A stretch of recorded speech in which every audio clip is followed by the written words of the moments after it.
Hey y'all, welcome to the Coyote Trapping School podcast. I'm your host, Chris Pope, and in this episode, we're going to continue our wildlife control operator business discussions.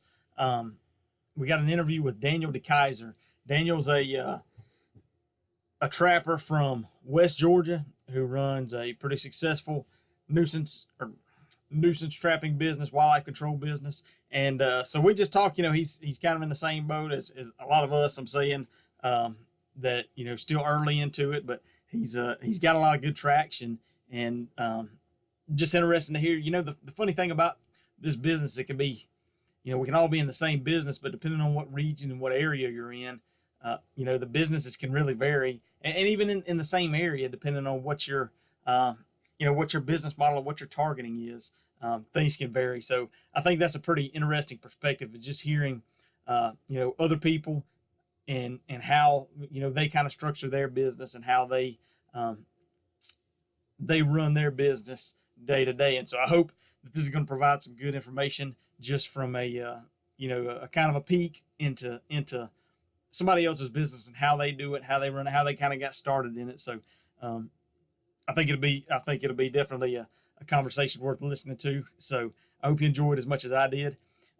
Before we get into that, we've got to thank our sponsors, Koch Bros Lures, the most trusted baits in trapping. So if you haven't tried their gold label, red label, or the black label coon, gold label and red label are predator baits, black label is coon baits, definitely put that on your list for this coming trapping season, as we need to be getting ready. I did notice, I was messing around on the site earlier today, and I noticed they've got a wish list area. So you can go in and kind of add what you're thinking, what you're wanting and looking around and shopping for. So I think that'll be something that I definitely use in the future. And also be sure to sign up for the newsletter there. You'll get notified of, they just had a sale going on, a darn good sale. They had a good sale on books, and then also a site-wide sale. So be sure to sign up for the newsletter to stay apprised of those situations when they're offering those sales and all. You'll get it sent right to your email inbox, and you won't have to wait to hear it from me. You'll hear it for yourself. But so other than that, hope y'all are all staying safe, staying healthy, and we'll get into the interview with Daniel. All right, today on the show we've got Daniel Dekeyzer. Is that how you pronounce your last name? Yes. I should have asked you that beforehand, but Daniel is a trapper from western Georgia, kind of southwest Georgia, and we've been talking for a while now, and he's kind of in the same boat myself, and I assume a lot of folks are in that are kind of dabbling with a nuisance business or a wildlife control business. And so I thought it might be appropriate to kind of get him on and get another perspective and kind of see, bounce around with, how we all can think about this and hopefully help grow our businesses, or at least increase our trapping knowledge. So Daniel, why don't you give us a little bit about yourself and kind of how you got started trapping and where you're at with your wildlife business. All right. Well, I'm Daniel Dekeyzer. I've been trapping for a few years now.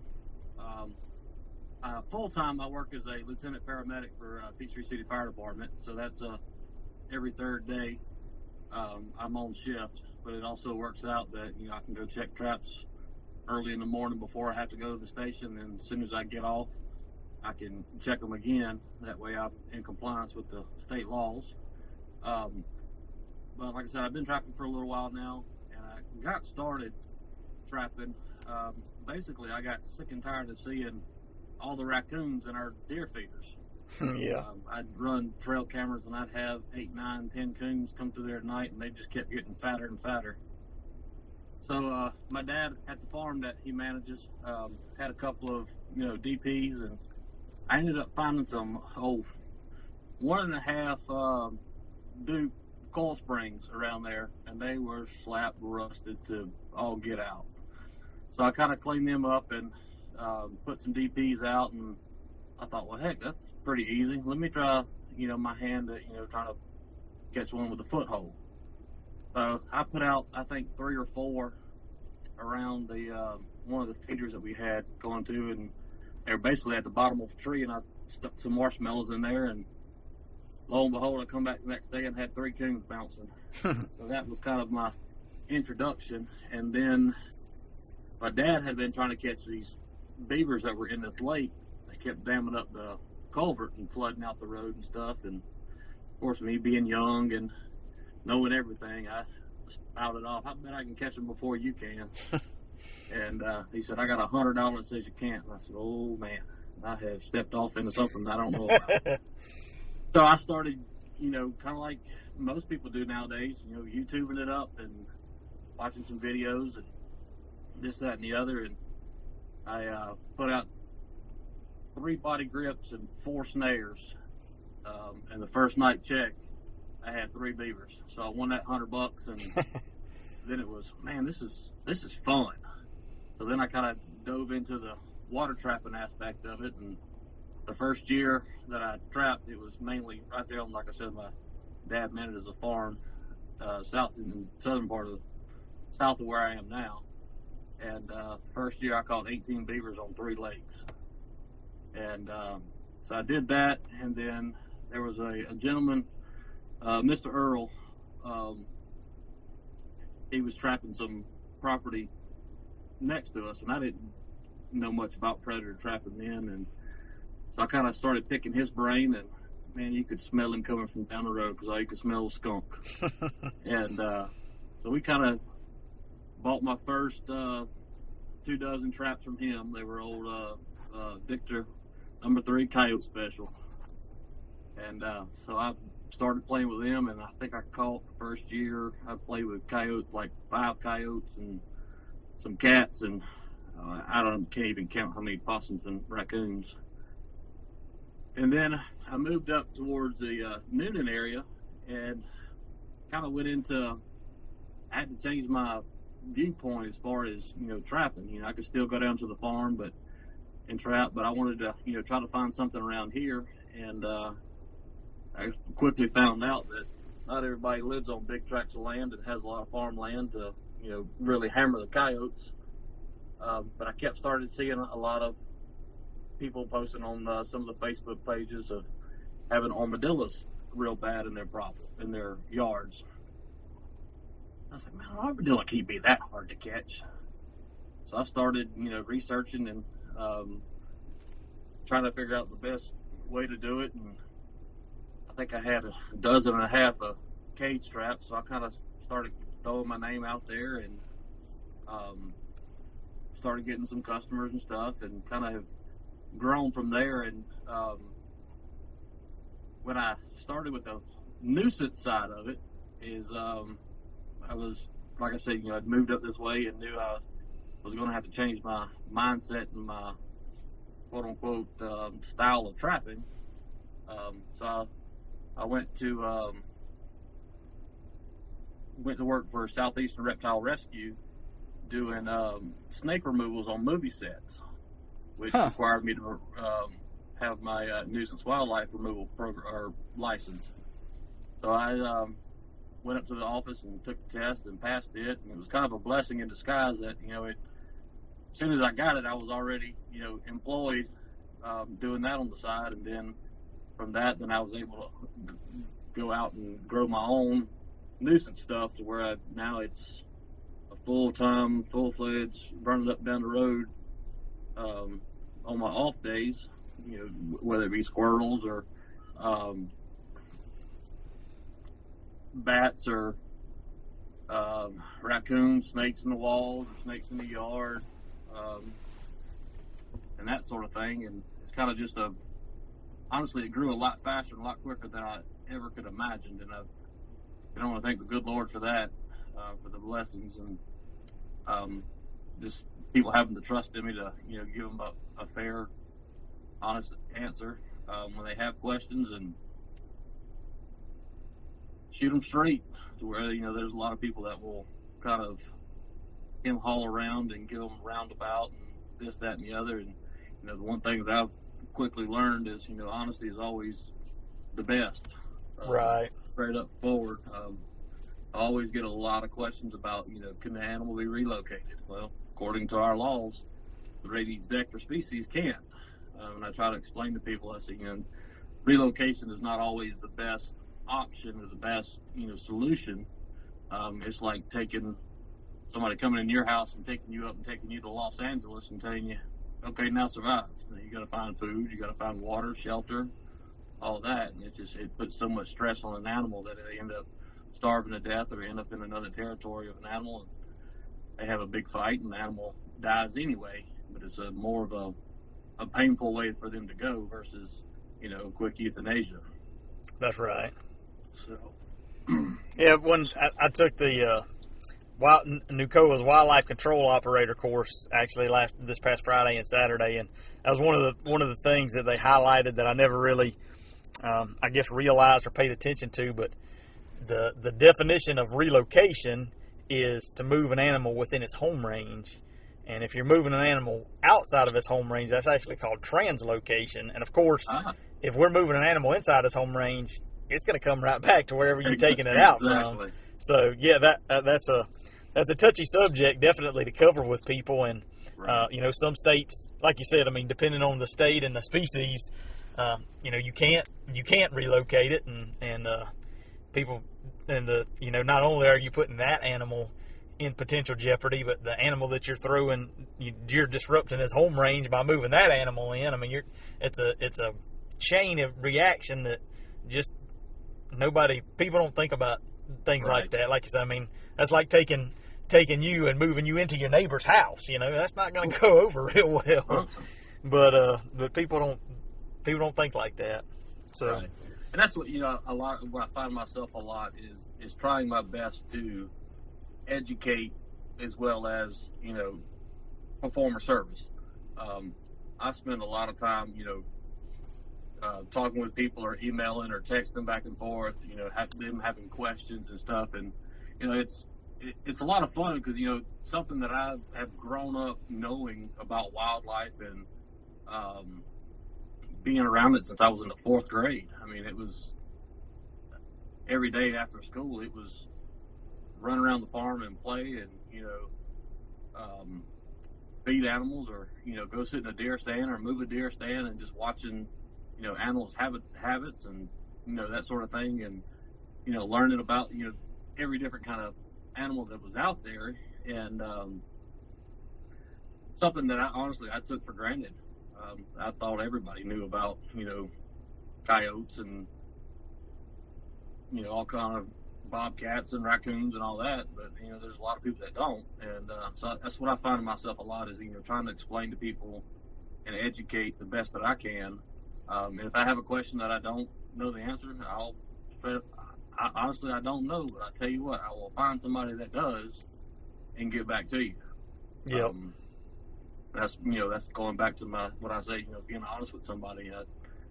If I don't know something, then I don't know it, and that's one thing that I've really loved about trapping is every time that I have gone out and every time that I've ran a line or trapped a property, I have learned something to take away from it, to go to the next one. It's one of those things that I don't think you'll ever stop learning, because there's always going to be something that'll throw you for a loop. That's right. Yep, and I think it's our responsibility to try to educate people all the way around, Right. because you're right, and it's so frustrating that there are people out there that will tell people what they want to hear, what they think they want to hear, or or just make up stuff. And that's I'm sure other industries have the same thing, but I get so frustrated. I've run into the past of people, somebody call you about a beaver call, and they said, man, yeah, 2 years ago I had a guy come into my half-acre pond and he trapped 29 beavers out of there. And it's, I mean, you're never going to live up to those expectations, because if you're going to be honest with them, right off the bat, listen, there's not 29 beavers in this pond, and Right. that screws up everybody that person has any contact with on down the line, and that's so frustrating. Right, and that's always one of the first things that I'll, when I have a client, I'll just ask them, look, if you would like for me to send you pictures, I will be more than happy to. And I understand if you don't want to see the pictures. I said, but most of mine are, I don't, have one that I halfway skin out that I send them. It's normally, a clean, respectable type picture. Yep. And just to say, look, I'm sending you this as a record of the progress that I'm making. And most people are very open about it. So, man, I didn't realize they were that big, or I didn't realize their teeth were like that. And so it kind of leads into another avenue of educating. You can, really, they'll start asking questions that they have. And I've even, had the opportunity to take a client's son around when I was running traps and setting traps and stuff. And I love taking, somebody that's never trapped, or someone that's, interested in it. I will go to the end of the earth to, share my knowledge that I have with them, and, trying to excite them about the long term of, or the heritage of trapping, that it's something it's good for the environment, for the balance of the wildlife, and it's everything has a purpose, but there also has to be a balance. Yep. Within the ecosystem for it to work right. But so yeah, I've taken some kids, and whether they set a trap or not, that's their decision. But now I know that I have done my best to make a positive impact on them, to where if down the road somebody talks about how barbaric a trapper is, and I was like, hey, well, when I was a kid, this guy took me, and it's not as barbaric as you think. And yep. So that sort of thing. And that's, you talking about getting frustrated with people. I had a guy, somebody had made a post about having a beaver problem, and this guy got on there and was saying that beavers eat fish. They use their dam to corral and trap the fish and go in there and eat them.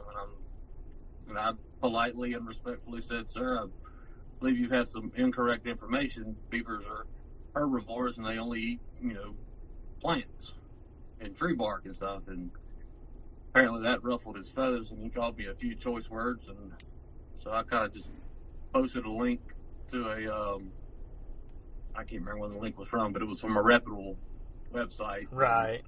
Kind of just left it at that, to where if somebody came along and saw that post, maybe they can, well, let me just find out what this is, and click on the link and actually find some true facts. Right.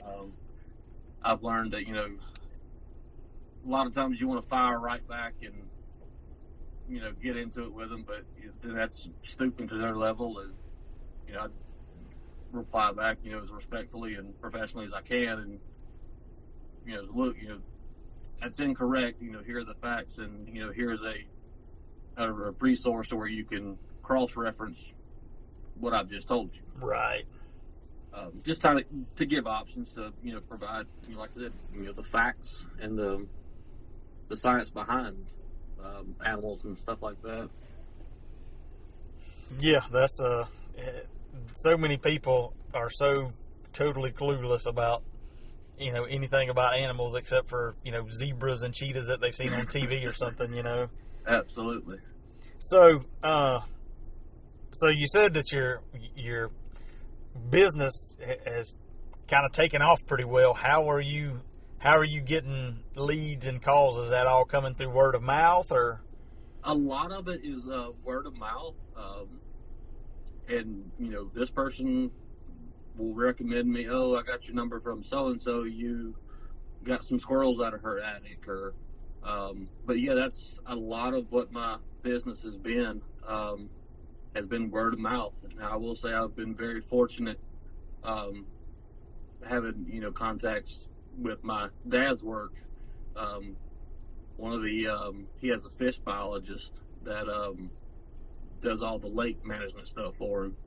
And, working with him, has, opened up some opportunities for, beaver removals, and guys having otters in their lake and coming in and wiping them out, and or cleaning out the ponds and stuff. And so honestly, that's been a real big door opener for me, was having a contact with a guy that manages ponds and lakes for people, to where he can say, hey, I got a guy that can come in here and trap these beavers for you, or looks like there's a lot of otter sign around here, then it looks like we need to, trap these otters and get them removed so they can quit hammering on the fish to where you can have a place to fish that can catch great fish. Yeah. And then that kind of has led into more of once I've trapped those lakes, I kind of go back and each year do like a maintenance program to where I come back in and retrap and pick up anything that's moved in or any new activity that they're having. So it's kind of once you make those connections and those contacts, and you do a good job and you treat someone fair, a lot of times you have repeat customers, because we can go in there and remove a beaver's one year, and the next year they come along and family groups get pushed around, and the male's going to get pushed out, and he's got to go make his own territory where you cleaned that lake out, so he comes waddling in there and, oh look, I can have this place, and then they kind of start building new family groups. So it's one of those things that, like, I'm not going to say that we can ever completely get rid of them, and Lord knows I wouldn't want to, but it's with this business, or especially with the beavers and stuff, there's always going to be a beaver problem. Somebody's going to have beavers around, and they're always going to have coyotes and bobcats and stuff like that, and they're going to replenish, and you can do your best to catch everything in sight, but we all know that how much a coyote moves around. So he's going to set up shop and start his little group of family, and then you're right back in the same situation. But we can definitely control the numbers to where they're in more of a manageable carrying capacity. So it's honestly I feel like I'm getting tongue tied here. Once you build that rapport and that do a good job for someone, they're very likely to call you back and refer you to other people. That's right. So would you say in general you do more, more of the kind of the beaver, otter, predator work versus the residential squirrels and attics, or what do you think your split is of the kind of the residential versus the rural stuff? It honestly comes with the seasons. During this time of year, I do a lot of the squirrels in the attics and the critters inside, like the armadillos and stuff like that. Because people are outside more. They're working in their gardens and flower beds and stuff, and they're noticing the signs. Yeah. That was kind of like when this whole COVID-19 hit. I was really prepared to just be completely shut down. I was like, nobody's going to be worried about anything. And if I would have sat and thought long enough, and, well, heck, people are at home now. Right. They're going to be doing these little honeydew projects and these lists. And so actually my call volume increased a good amount with people being home. They were hearing stuff in the attics, and they were out in the yards, and they were noticing things hearing about, and kind of, I guess, had no choice but to pay attention to what was going on around the house. So it definitely picked up, and I was actually busier than I thought I was going to be. But even during the wintertime, or when the actual trapping season comes, I get a lot of calls from hunting clubs and people with large tracts of land, and because they're in the deer stands and they're seeing coyotes running around, or they're out walking looking for sign, and they're seeing coyote tracks, or they come up on a recent kill or something like that. And so it starts, well, as soon as deer season goes out, I want you to come out here, and we want you to trap these coyotes for us, and this kind of thing. So So that kind of will carry on through, February, March, and then kind of from March to April is kind of when it picks back up with the residential stuff. Yeah. So do you do much exclusion work with the residential stuff, or do you focus more on just the trapping? If it's I am by no means a great carpenter or a contractor by any means, but if it's something that I can affix fairly easy and it looks aesthetically pleasing and will keep the animal out, then yes, I'll do some of the exclusion. But if it's a big major job, then I've got other friends that are better at contracting and carpentry work that I'll kind of say, look, I can get rid of them for you and keep them out. Here's a guy that can fix this to where it looks, like it's not out of place, right?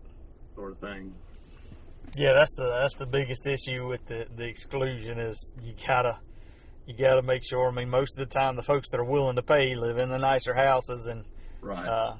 You got to be very mindful of the work that you're doing there, what you're getting into, for sure. Right, and that was kind of like one of the first bat ones or bat exclusions that I had. I looked at it, I was like, oh, it's not going to be too bad, and then once I got over there and got started, I was like, wow, I bit off more than I could chew, and I ended up, I was able to finish the job and make it to where it was aesthetically pleasing, but it was definitely underestimated. I underestimated the amount of time, effort, and energy it was going to take to fix it to where it would keep the bats out, but also look like it was not just hodgepodge with a roll of duct tape and some Visqueen. Right. Yep. Yeah, I think everybody, especially early on, has that aha moment of, oh man, this is. Oh yeah. I'm gonna lose some money on this one. Absolutely, and I'm sure, my first year or so, I lost more money than I could ever think about making that first year, because it was one of those things. I was trying to get my name out. I was trying to, let people know that I was capable of doing the work, and I was capable of doing a good job, and I was capable of meeting their expectations and their needs. So I kind of had to price kind of, I guess, slightly below the competitors, because there was there's some guys out here that's been here for a while and have got have paid their dues and built their name and their reputation up, and so it was definitely a rough first year or so, as far as a actual turning a profit to where it was making a profit for me, to where it wasn't just breaking even or covering the cost of materials and stuff. I was actually able to pay myself and build and grow my traps and my supplies and that sort of thing. Yeah, that's pretty good if you were able to pay yourself on top of all that.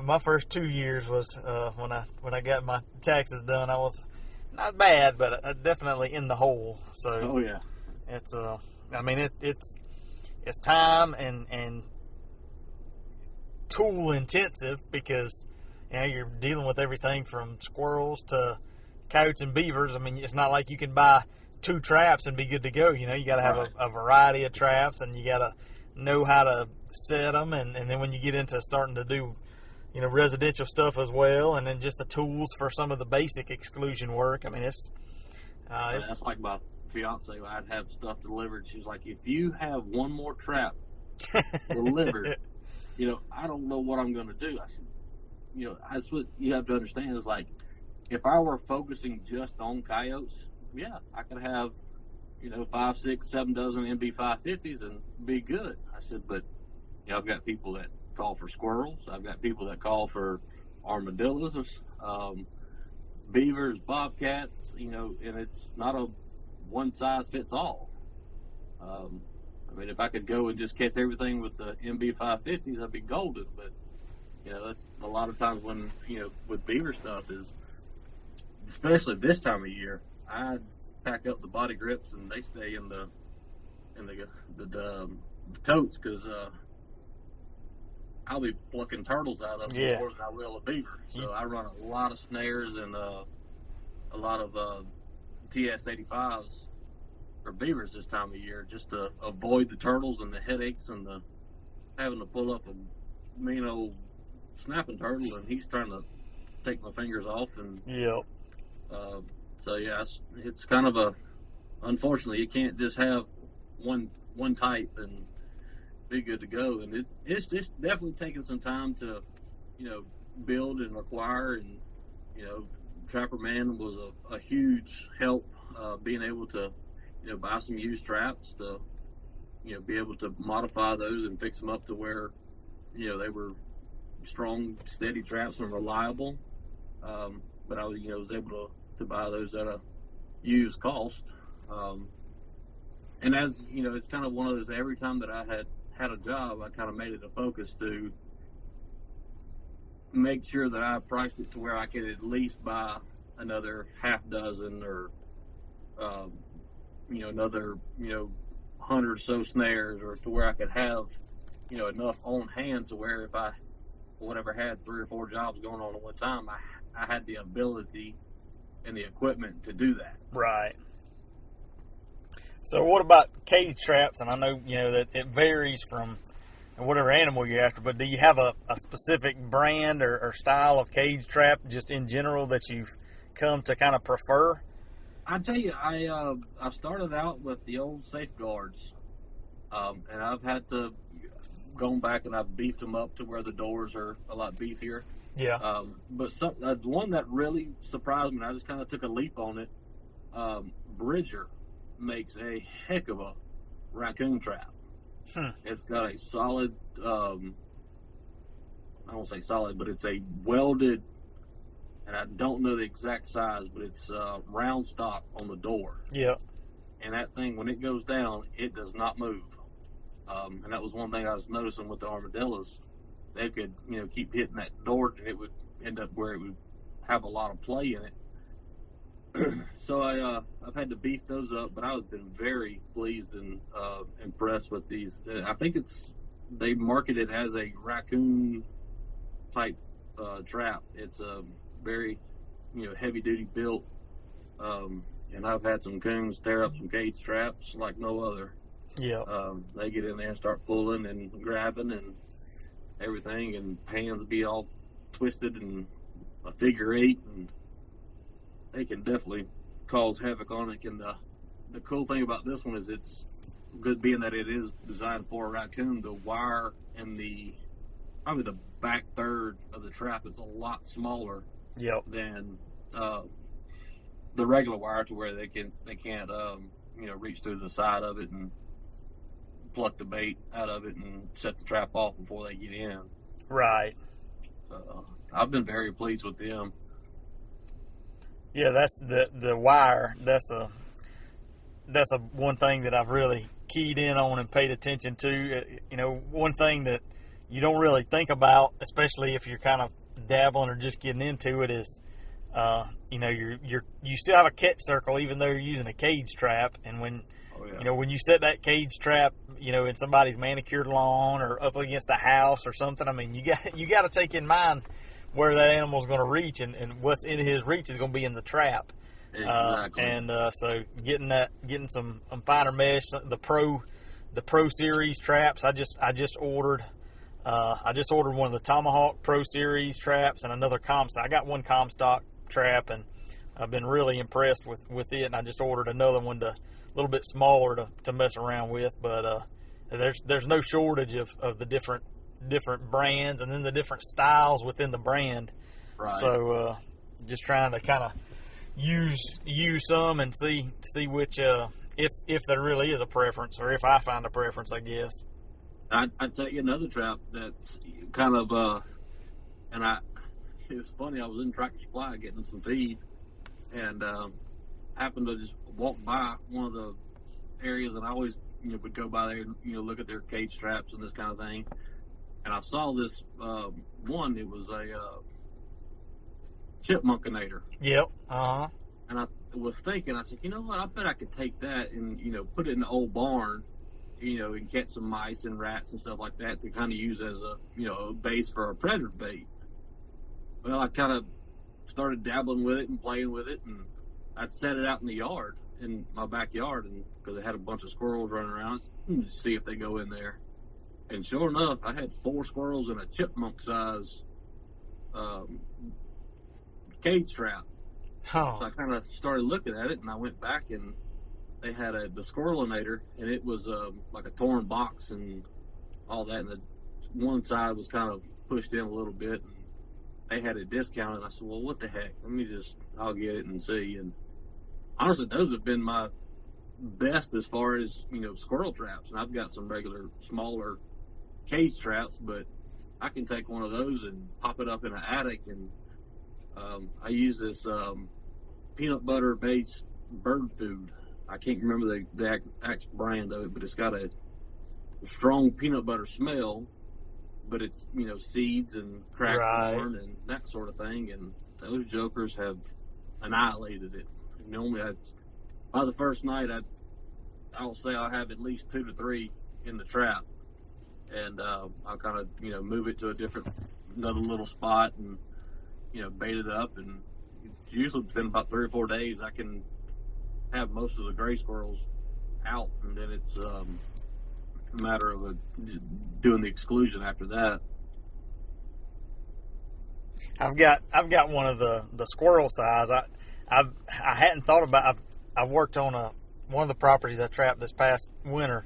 They had a big barn. I seen some big old wolf rats running around in there, and I hadn't thought about using the squirrel trap, that squirrelinator, for them. But that's a good idea. Right, and I've always been fascinated with the bait and lure making aspect of it, and I know it's not something that I could do, especially at my house, because some of the smells that come off of it is just horrendous. But and that's what I use a lot of the beavers that I catch. I'll take the meat off of them and grind it up and use that as a base for predator baits and stuff. But yeah, I kind of started thinking about it. Mice are plentiful. There's a lot of mice and mouse based baits out there on the market now, and kind of one of those things of I can catch several of these and grind them up and kind of reuse, making sure the animal doesn't go to waste. So to speak, where I can not just dumping a animal after it's been removed, kind of making sure that everything's being used as much as it can. Right. And that's what a lot of people ask me: do you eat the beaver? I haven't yet, but I don't see why it wouldn't taste bad. Yep. But I also got a freezer full of deer meat and chicken and beef and stuff, and it hadn't got that bad yet. Right. Yep. Yeah, I've eaten it. It's not bad, but like you say, there's plenty of other stuff they're gonna take priority. So I can't get past, like, as soon as you pull those castor glands out, that's all I smell. And after that, I just don't know if I could bite into a burger and think about that smell of that castor glands. So, what about charging? That's something that, especially folks starting out, wonder is do you charge by the animal? Do you charge by the job? How do you kind of figure your method for charging? Being that a lot of times it's and I hate telling people a number over the phone. Yep. I always, make a point to where, hey, in order for me to give you a fair estimate, I need to physically see, one, where the animal's coming and going, two, what kind of, prime example, I had a guy say, "Hey man, I got some squirrels in my attic." Okay, sure, no problem. I'll come on out. Well, his only attic access was in a small closet, and it was an older house, so it wasn't like a drop-down door. It was basically a scuttle hole. Yep. And I'm 5'10" and roughly about 240, and I was squeezing sideways trying to get up in this attic, and not to mention having to try to fit a ladder inside this closet to climb up. Right. Versus having a attic that I can pull down and just climb up. And then on the outside, it was like I said, it was an older house that was high pitch roof as it was, and they had a couple holes right there on the eave, and one at the top. So that was another thing is I typically have a 28 and a 8-foot ladder that I carry. Yep. And for the most part, I can reach everything that I need to. But that's another thing you've got to factor in is, if you don't have a ladder to be able to reach the outside of a house, is it feasible for you to go buy a $400 40-foot ladder? Or is it, more feasible to rent a lift? Those are all factors that you have to think about. So honestly, I do it by the job. I don't do it per animal. Kind of I guess you would say my base price for, just say like a basic, I've got a snake in my yard. Can you come get it? Well, I've got to stop what I'm doing if I'm, not doing something at that, or if I'm doing something at the time, I got to stop what I'm doing, load up in the truck, get over there. I got to spend the time to look for the snake, because they can tell you, oh, it was sitting right here, and we've been watching it and it hadn't moved. Well, somehow that snake got about 50 yards to the other side of the yard. Right. So everything is, and it's one of those things that I had to learn the hard way. Was one, my time is valuable.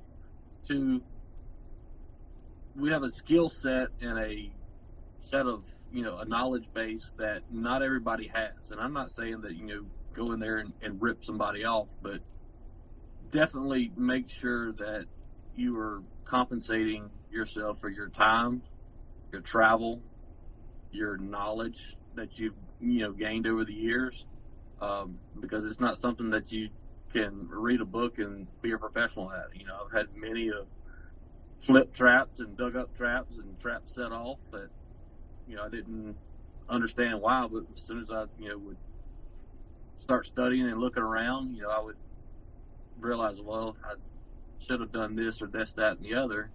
That's all learning, and that comes with time and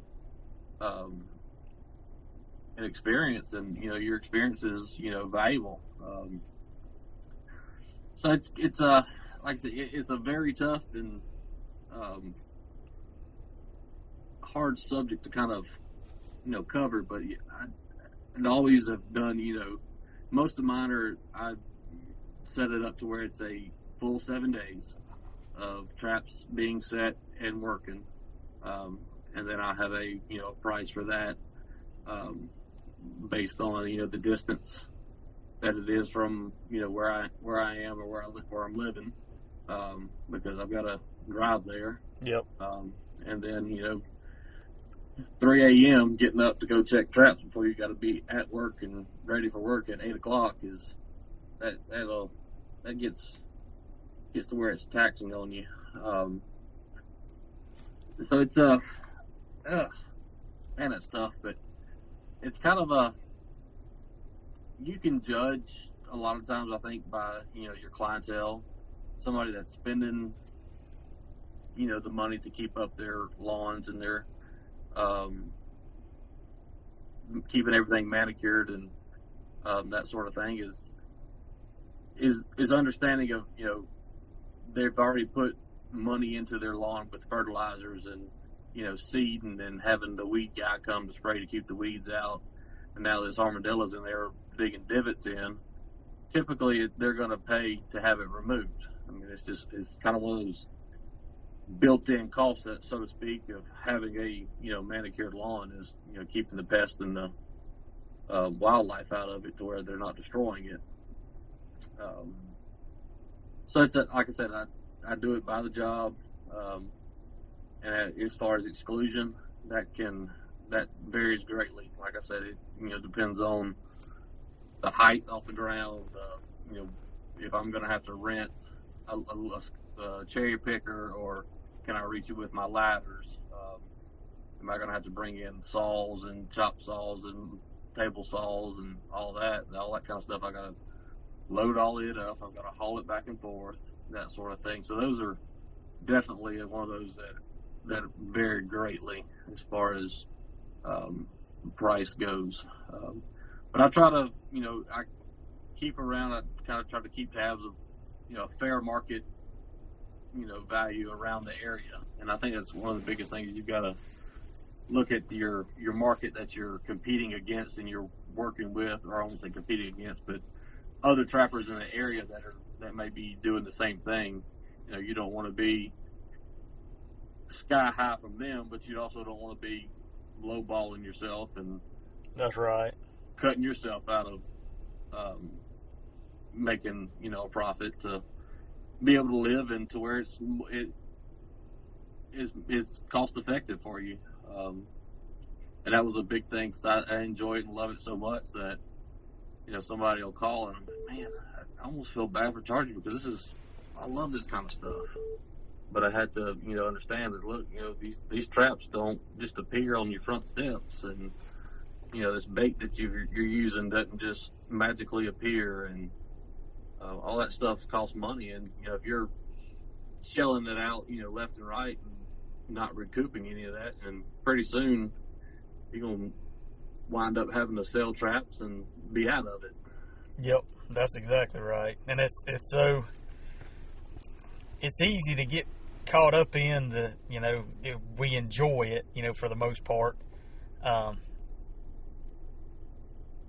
and it's it's easy to get, I don't want to say suckered by people, but I guess maybe feel a little over compassionate or something, Right. But a lot of times I feel like I get a pretty quick feel by talking to somebody on the phone whether they're actually going to be a paying customer or not. Right. And I wish I could put kind of I don't really know where what makes me feel that, but you definitely can pick up on vibes and some verbiage that they use, or some things to where if you're just spinning wheels and wasting your time because they want you to do it for free. That's right. Yeah, and that's something that you run into, and I get a lot of calls, not a lot, but I get enough calls of, I got a kitten under my house, or I just saw a deer on the side of the road, or, I mean, I don't know what people are thinking all the time, but there are a lot of people that think, the animal control or DNR or somebody ought to be doing this for free. Why do I got to pay you to do it? Right. And man, every government agency I know of is understaffed, and absolutely. How are they going to find time to send somebody out here to try to fix your squirrel problem? Exactly. So, but I do think that it's important, and I think that from trappers' perspective, and a lot of trappers, and I speak myself included, and one of my biggest trapping mentors, I watched him. He had a nuisance business for a while, but he was world's worst about not billing somebody. He'd go do a job, and it was a lady he knew, and I catch it up on the next one or something like that, and right, and which was fine, because he was just as happy to be out doing it, and he didn't need the income from it, but at the same time, I mean, he may not always be there, and the next guy that comes is going to charge, right. And so like you say, trappers recognizing that we bring value to the table, and not just anybody can do it. And I've been thinking a little bit more about it. It may have been, I've got another podcast episode that I'll publish this week that it's a pretty deep dive into pricing, and I hope it's going to be a lot of help to folks. But I talked a little bit about negotiation and folks negotiating, and the more I've thought about that, because like you said, when you're starting out and you're trying to make a name for yourself and you're trying to get the foot in the door, you're willing to do a lot of stuff just to try to get business. Right. And the more I've thought about that, I don't like the idea of negotiating, and it may cost you. I guess in one sense, negotiating, versus potentially using a lower cost, say for exclusion, using a lower cost item to get your cost down. Right. But I don't. The more I thought about it, the less I like the idea of negotiating, because that tells the customer that you're either overcharging or you don't bring the value that you originally said or whatever, and nobody, when a mechanic tells you it's going to be $3,500 to fix your truck, most folks don't say, can we do it for $3? Right. You take him at his word, and that's how we should be too. So it's kind of like one of those, like going to the doctor. You're going to pay to go to the doctor to get, where they write a prescription and you feel better. That doctor's still going to send you a bill. Yeah, that's right. Still taking care of your problem. That's exactly right. So, what do you have? Just kind of we kicking up on an hour. So, do you have kind of one customer experience that stands out as just a terrible experience, or a terrible customer that you just wish that you had never even showed up for that job?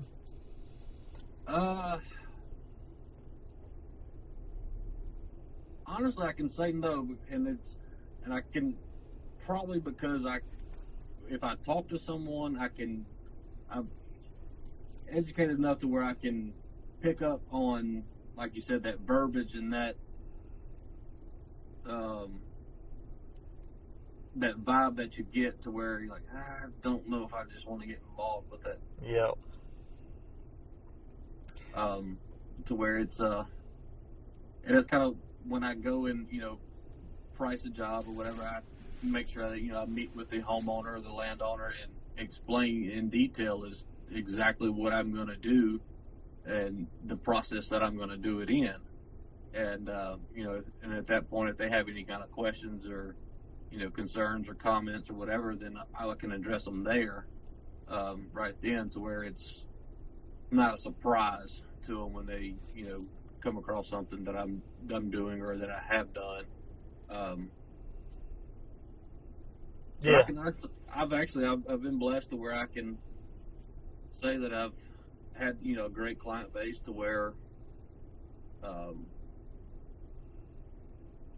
hadn't had any issues. And I've had some that, especially with otters, they move in and out of an area so well, and can be in one lake this today and 10 miles down the road the next. And I always make sure that when I'm focusing solely on otters, I go ahead and say, look, at a minimum, for me to be effective, I need to have traps out and working for at least 2 weeks before I can,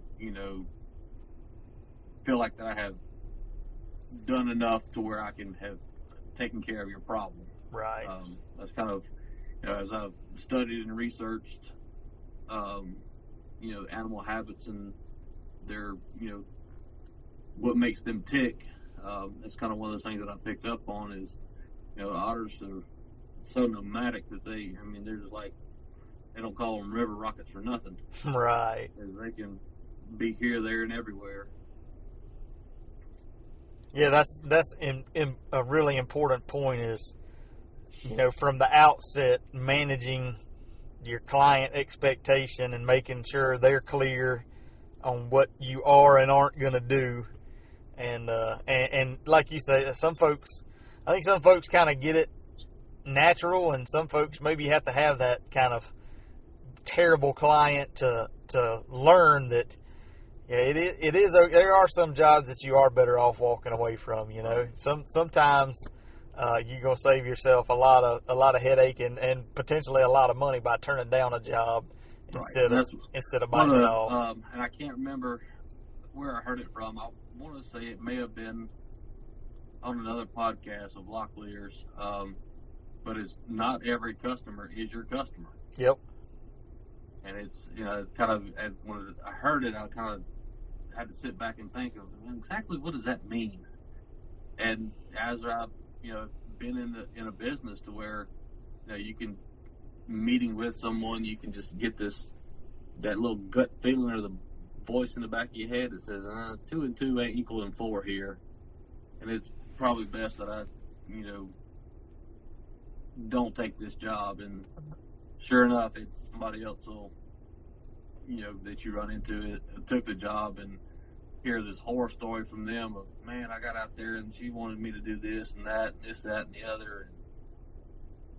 And no way they could, make somewhat of a profit or break even after all the time and that they've spent, trying to make that customer happy. And right. But I will say, it's one of the, if I could tell, pass any kind of advice on to anybody would be, it's don't be afraid to fail.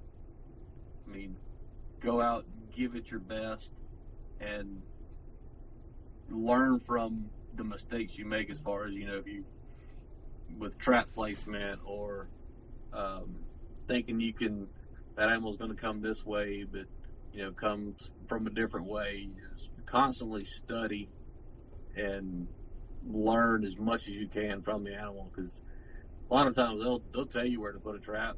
They'll tell you where to which way they're coming from.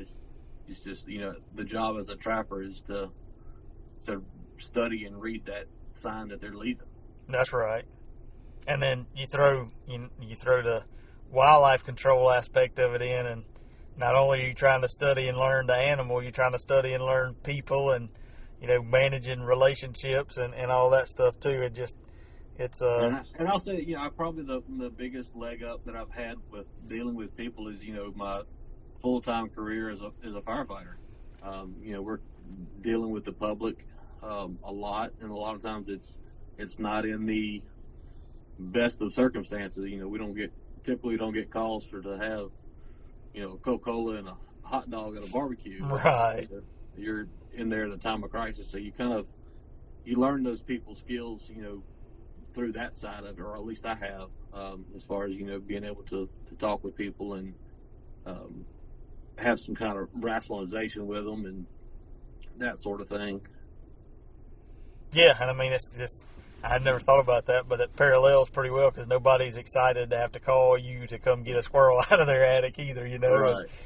Pay hundreds, if not thousands of dollars to have that done. So, right. Yeah, that makes sense. So, well, what you gave us a good tip of don't be afraid to fail. I like that, and I think that for getting started, I mean, it's obviously a plus if you can, you've got. I guess you're kind of doing it as a sideline that you can afford to fail, and learn those experiences, and it's not costing you, money, bread off the table. Right. So that's that part of it is, is where I feel like I'm very fortunate as to, now granted, I absolutely hate to be defeated, and if I have a trap flipped off, or I can tell that something came by my set or came by the trap and I didn't catch it, it becomes a personal mission at that point. And that's what is really, I love so much about trapping is you're in that animal's environment, you're in his world, and you're trying to outsmart, outmaneuver, outthink him at his game. And if you come around the corner and you see a coyote bouncing in the trap, or a bobcat bouncing, and you feel like to me, I feel accomplished, and I feel like, okay, I've got victory. I beat you at your own game. Right. So, I guess a wrap-up question. Do you have a tool, not necessarily a trap, but a tool or an app or anything that's kind of a never leave home without it? You know, one piece of equipment that you find is just super valuable, that if you had to give up everything else, that's the one thing you'd want to keep? Probably my dang it box. And I call it that because every time that I have to open it, as I've probably have said dang it or something else. It's a little first aid box that I've put together because I don't ever getting cut, pinched, or something. But no, one of the tools that I really liked was an app that I downloaded was a Onyx map app. Yep. Man, that thing was phenomenal. Because at first I had a book made at Office Depot that I would write in, you know, my set location, the wind, the weather, what bait, what lure, blah blah blah blah blah. With that app, I can mark a trap, I can make notes where I can just hit the little microphone button, talk into it, and it types it all out, and it has a record right there. And then, you know, when I make catches or whatever, I can notate that in the notes section.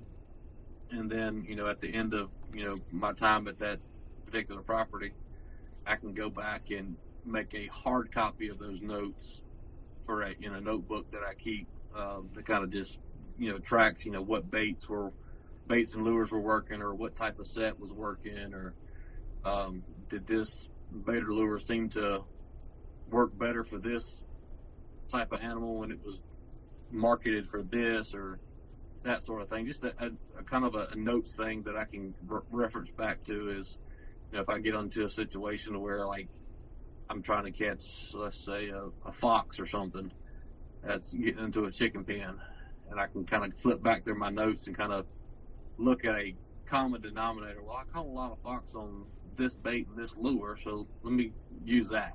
Yep. And but those are probably the number one thing is just that the record keeping, because I tried the whole, you know, marking them with flag and tape, and after you said about the third dozen trap, and you end up forgetting about, you know, marking with the flag and tape. Yep. Forgetting to mark down, you know, what bait and lure you used, or I mean, I'm so daggone forgetful. I can bait and lure a set, and by the time I get back to the truck, I'll have to turn back around and go look and see what I put out. Right. But having that phone right there, I can hit that little microphone and talk right into it, and it records everything. So are you able to export those notes, or are you just going back through and handwriting them down, or copying Going them? back handwriting, maybe I can export it. I haven't looked into that part of it. That's kind of brings up a good point. That'd be a lot easier to export and put on a thumb drive to reference back to. But the old composition notebook and pen is No standby. what old trusty faithful. There you go. I did the same thing. This was the first year that I used Onyx, and I was pretty impressed. I've had it for probably at least a couple years, but never used the kind of the marking functionality, and then the whole note section and all. And I just know I'm not disciplined enough to go back and write those notes down. So I got all the notes in the app. If I could find a way to export them, that'd be awesome. But and I tell you another thing that it helped me do is, if I can zoom out on a property and see where all of my trap locations, and seeing it from an aerial view versus being on the ground. You can look at the terrain and topography and like, hey, I don't have a trap in this area or a set in this. Let me go take a look over here, and you can fill in those gaps to where any kind of making sure that you have all the travel routes covered, to where when they come through, that you have a high probability of them encountering one of your sets. Right.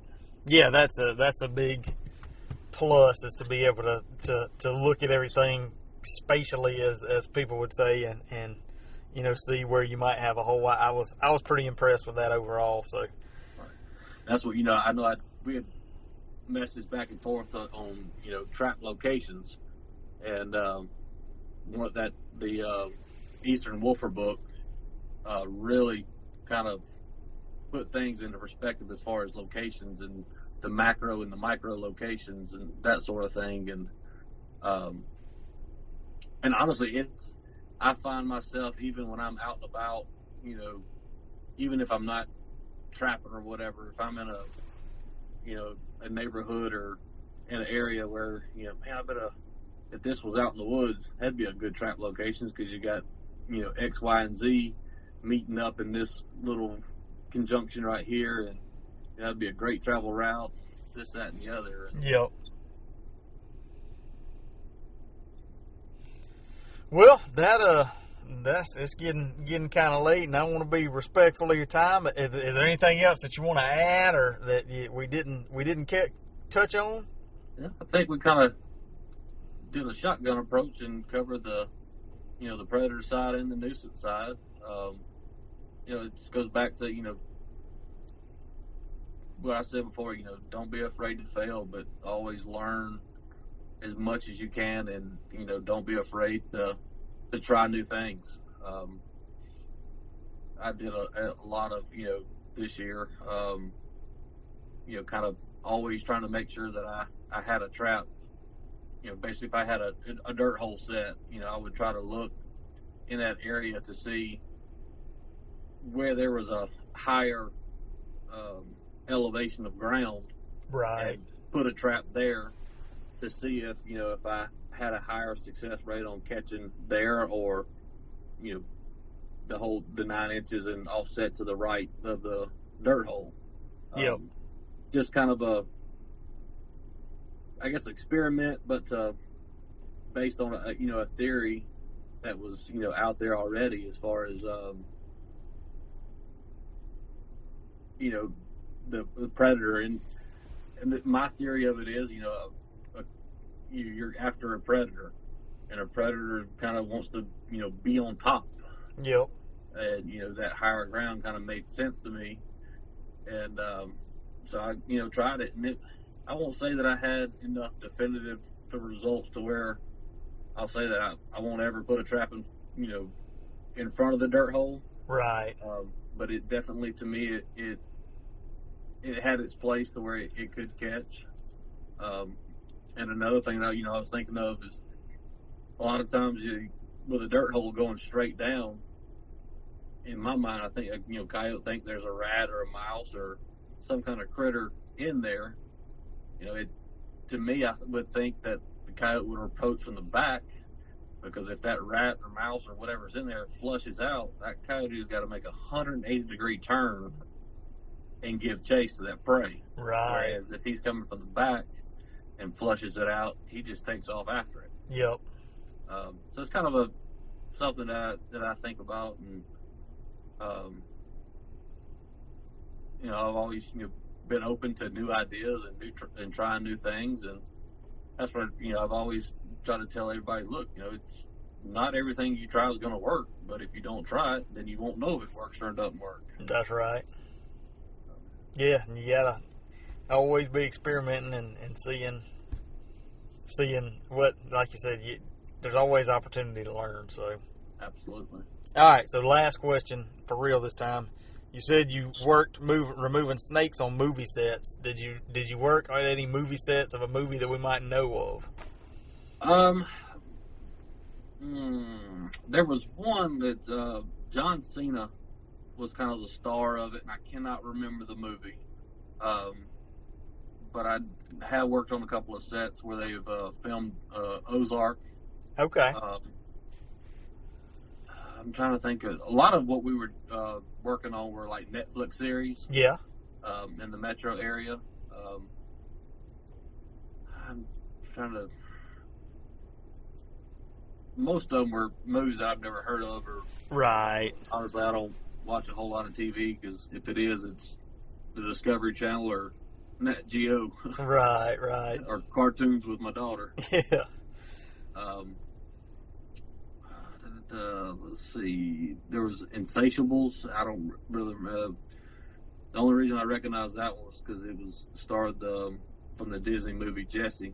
She was one of the actors there. Okay.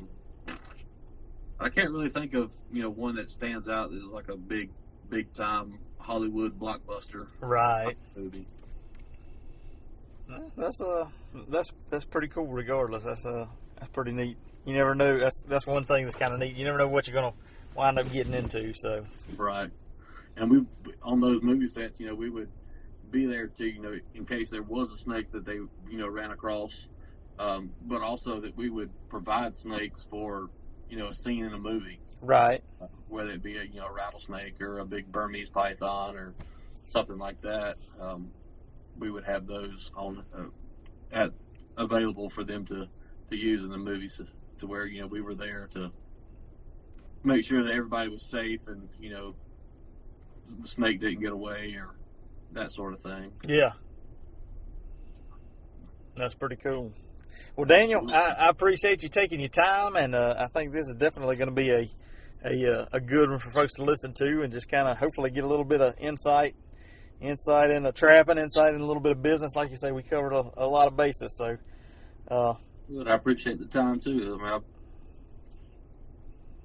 to me, it was kind of it's back to that educating people and passing on what knowledge that I do have to hopefully help someone else out. A lot of times when I was first getting into trapping, that's how I came across you. I was like, I'm seeing all these people trapping in the Midwest and out west, but we don't have that kind of land and that kind of geography here. I got to find somebody that's in the South or in Georgia, and that's when I came across your channel. And after that, it was like I got to watch every video you've ever put out.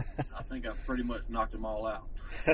Well, good. I know I've been feeling the need to kind of get the once a week podcast videos. That they're not they're more for listening than viewing. I've been feeling the need to get some more videos out. So maybe soon. I understand. And it's kind of watching Chief go along and trap with you. It would crack me up to listen to him, how excited he would get. Man, that's a whole ball of worms. He loves going, but man, you whoop that camera out, and he's got his camera personality. He's ready to go. So that's awesome. Well, we'll definitely stay in touch, man. Good luck with your business through the summer and trapping season when it rolls back around, and maybe we'll catch up again and see how things are going. Sounds great, man. Take care. All right. All right, man. Bye-bye.